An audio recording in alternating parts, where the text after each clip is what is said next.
खोपोलीमधून अपघाताची मोठी बातमी समोर आली आहे। खोपोली शिळफाटा येथे टँकर उलटून अपघात झाला। अपघातानंतर टँकरला अचानक आग लागली। टँकरमधील केमिकल पेटत सर्वत्र पसरल्याने परिसरातही आग लागली। या आगीत पार्किंग केलेली एक कार जळून खाक झाली। आगीमुळे रस्त्यालगत असलेल्या गवतानं पेट घेतला आणि आग पसरायला सुरुवात झाली। यामुळे रस्त्यालगत डोंगरावर असलेल्या वस्तीला धोका निर्माण झाला होता। पेटत्या टँकरमधून वाहणारं रसायन पेटत पसरत असल्याने नागरिकांमध्ये भीतीचं वातावरण होतं। खबरदारी म्हणून या परिसरातील वाहतूक थांबवण्यात आली होती आणि वीज पुरवठाही खंडित करण्यात आला होता। टँकरमधील रसायनानं पेट घेतल्याने आगीवर नियंत्रण मिळवण्यात अडचणी येत होत्या।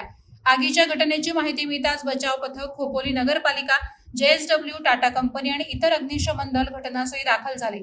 फोमचा वापर करून आगीवर नियंत्रण मिळवण्याची माहिती समोर येत आहे। वादळवारा लाईव्हसाठी खलील सुर्वे, खोपोली। नवी मुंबई व रायगड जिल्ह्यातील ताज्या बातम्या आणि घडामोडींसाठी सबस्क्राईब करा वादळवारा लाईव्ह चॅनल आणि दाबा बेल आयकॉन।